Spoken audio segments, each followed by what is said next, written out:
Assalamualaikum warahmatullahi wabarakatuh.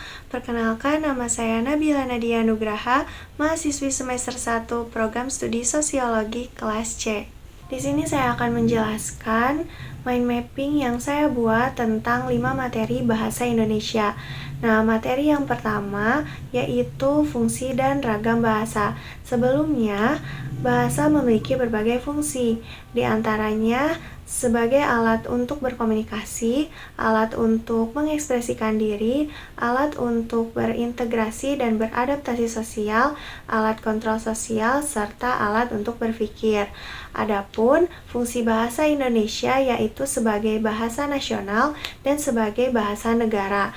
Nah, fungsi bahasa Indonesia sebagai bahasa nasional yaitu bahasa yang diakui secara umum antar wilayah atau antar daerah. Sedangkan fungsi bahasa Indonesia sebagai bahasa negara yaitu bahasa yang diakui secara hukum sebagai bahasa yang digunakan negara tersebut. Selanjutnya, definisi ragam bahasa. Ragam bahasa adalah variasi bahasa yang terjadi karena pemakaian bahasa. Nah, ragam bahasa itu sendiri terbagi menjadi dua, berdasarkan cara berkomunikasi dan berdasarkan situasi pemakaian. Untuk berdasarkan cara berkomunikasi terbagi menjadi dua lagi, yaitu ragam lisan dan ragam tulis. Lalu berdasarkan situasi pemakaian terbagi menjadi tiga, yaitu ragam formal, ragam semiformal, dan juga ragam non-formal. Selanjutnya saya akan menjelaskan mengenai keunggulan dan kelemahan berkomunikasi lisan dan tulis. Yang pertama, cara berkomunikasi secara lisan. Adapun contoh kegiatannya seperti berbicara, berdebat, berpidato, dan berdiskusi.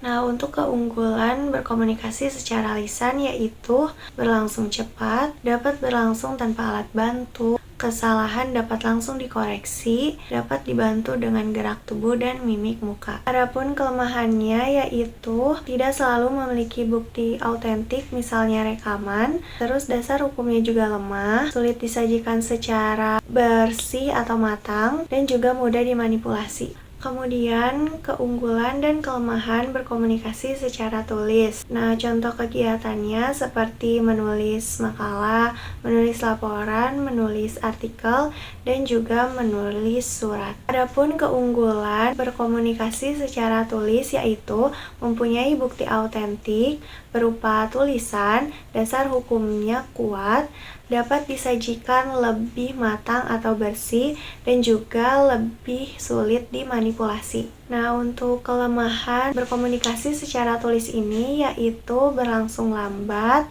selalu memakai alat bantu, kesalahan tidak dapat langsung dikoreksi, dan yang terakhir tidak dapat dibantu dengan gerak tubuh atau mimik muka. Selanjutnya, contoh pemakaian ragam nonformal dan ragam formal. Nah, ragam nonformal lisan dipakai untuk berbicara sehari-hari di rumah, bercerita, mengobrol, dan juga membeli barang. Sedangkan ragam formal lisan dipakai untuk berpidato, berdiskusi formal, berdebat resmi, dan juga berceramah ilmiah. Lalu ragam nonformal tulis dipakai untuk menulis surat kepada kerabat, menulis curahan hati di media sosial, menulis pesan singkat, dan juga menulis catatan harian.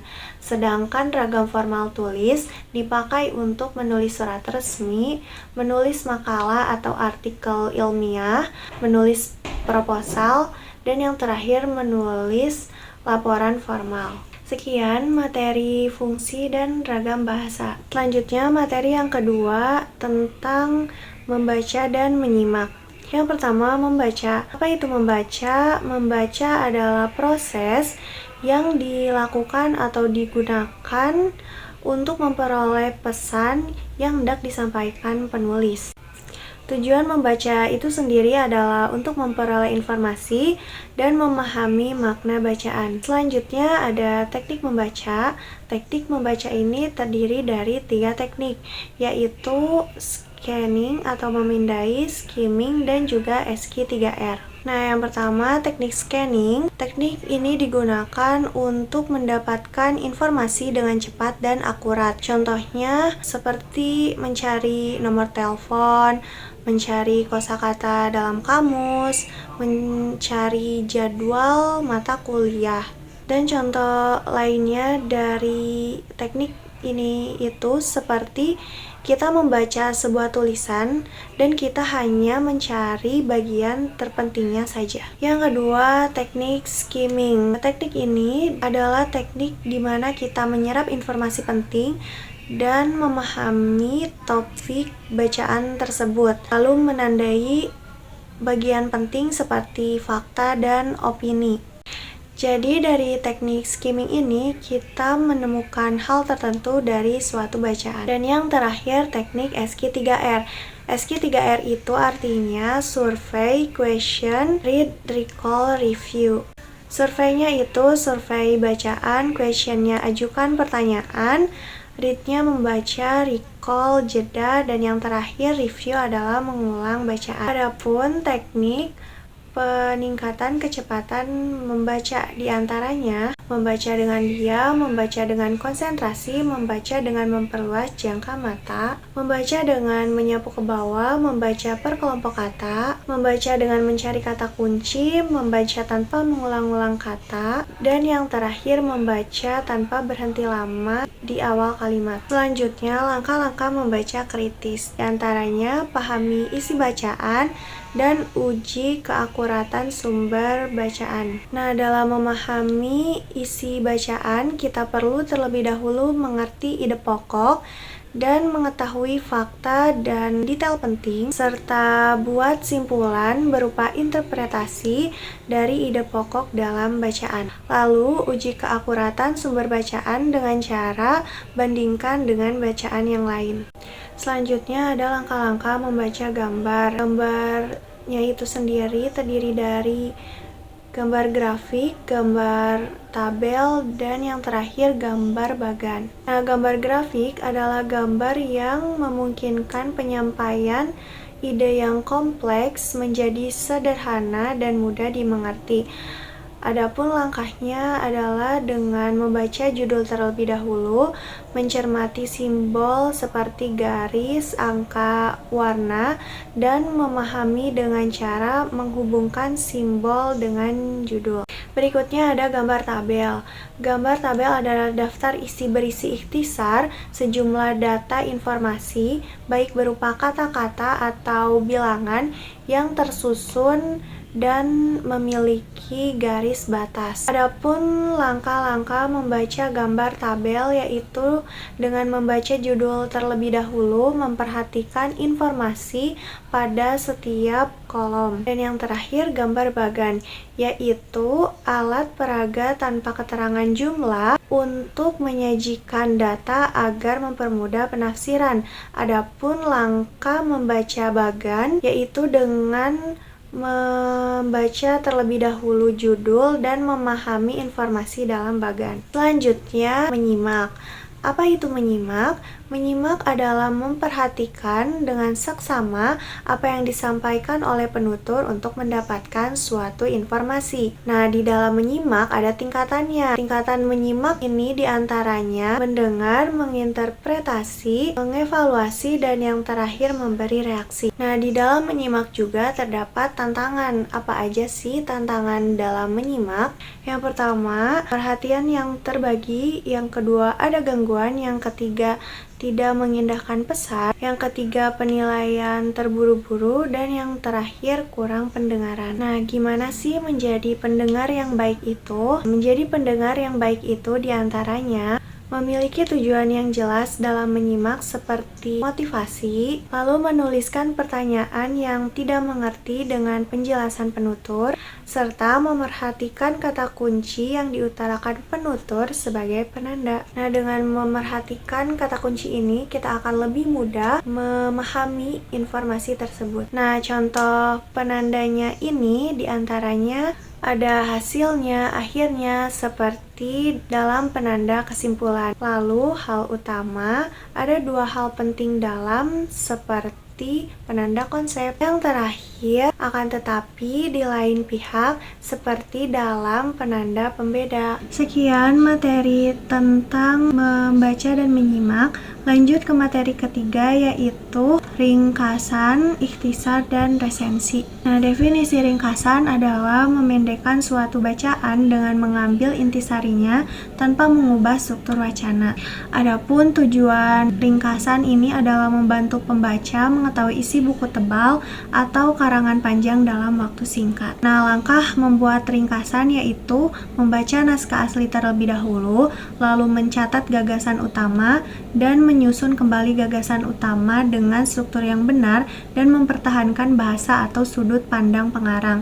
Jadi, ringkasan ini tuh kita mempersingkat suatu bacaan tanpa mengubah bahasa atau sudut pandang pengarang tersebut. Lanjut ke ikhtisar. Nah, ikhtisar itu adalah memendekkan suatu bacaan dengan mengambil intisarinya tanpa terikat pada struktur. Tujuan ikhtisar ini adalah membantu pembaca mengetahui isi buku tebal atau karangan panjang dalam waktu singkat. Adapun langkah membuat ikhtisar yaitu membaca naskah terlebih dahulu, mencatat gagasan utama, dan menyusun kembali gagasan utama tanpa terikat pada struktur wacana, namun gagasan asli pengarang harus dipertahankan. Jadi ikhtisar itu lebih ke, kan kalau ringkasan tadi tuh mempersingkat suatu bacaan tanpa mengubah bahasa atau sudut pandang pengarang. Nah, kalau ikhtisar itu lebih ke kita mempersingkat suatu bacaan tersebut dengan bahasa kita sendiri, seperti itu.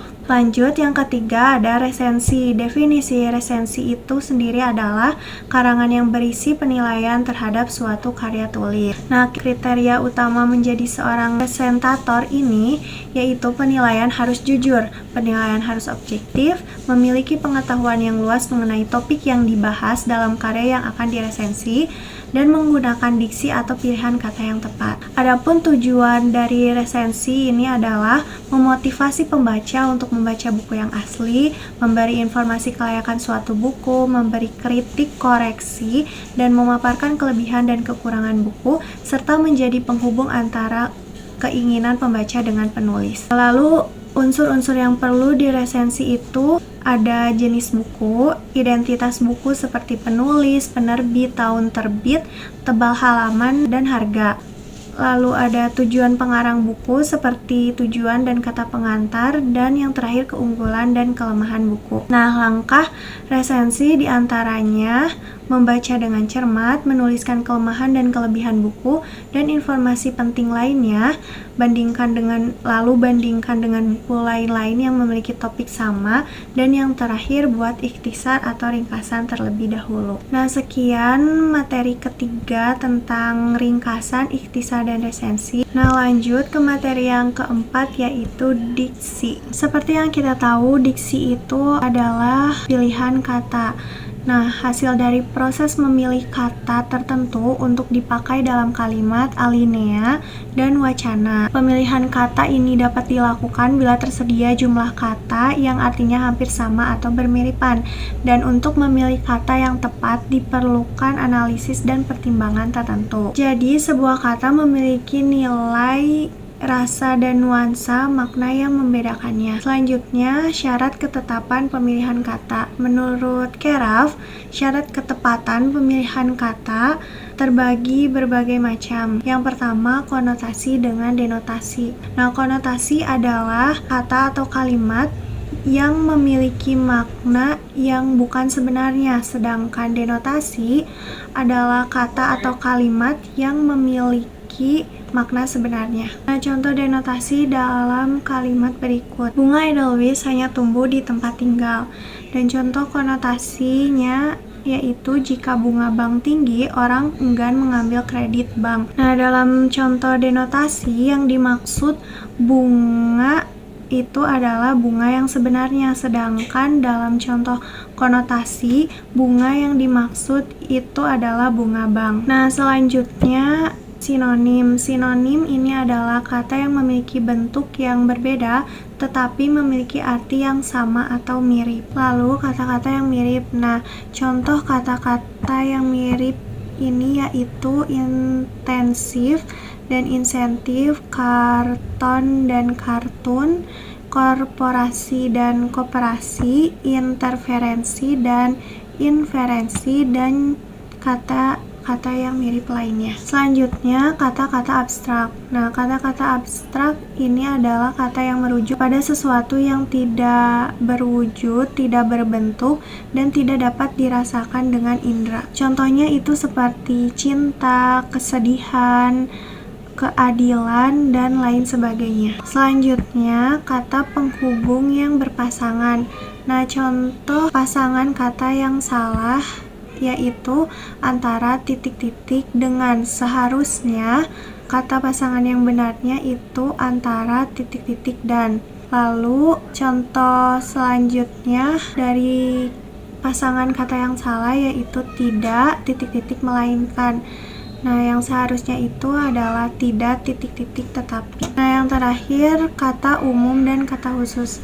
Nah, contoh kata umumnya itu melihat, kata khususnya itu melotot, melirik, membelalak, menggerling, mengintai, mengintip, memandang, dan lain sebagainya. Selanjutnya ada gaya bahasa atau majas, adalah cara penutur menyampaikan maksudnya dan dapat menimbulkan kesan tertentu bagi mitra tuturnya. Nah, contoh majas yang saya ambil di sini itu adalah majas hiperbola. Nah, contoh dari majas hiperbola ini yaitu kata-katanya begitu menusuk hati.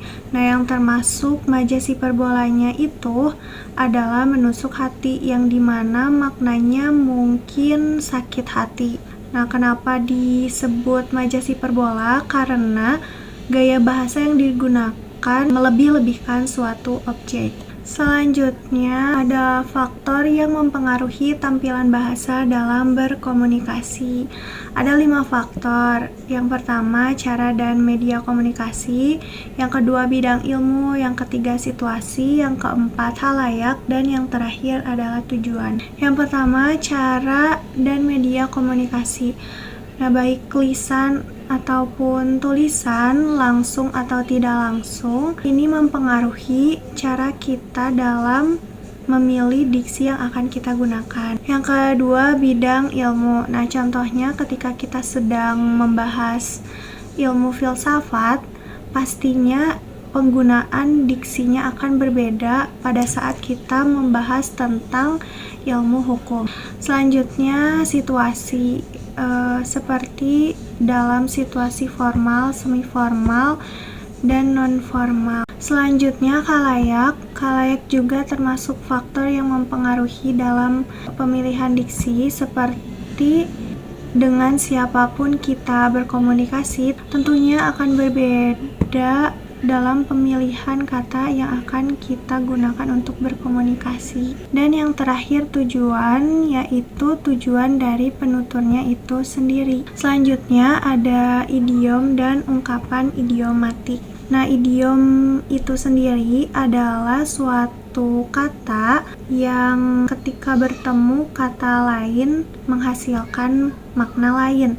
Nah, contohnya itu seperti muka tembok, yang dimana maknanya itu bukan berarti muka yang mirip tembok, melainkan muka yang datar atau tidak berekspresi. Lalu ungkapan idiomatik. Nah, ungkapan idiomatik itu adalah pasangan kata yang selalu muncul bersama sebagai frasa. Contohnya itu bertemu dengan dan dibacakan oleh.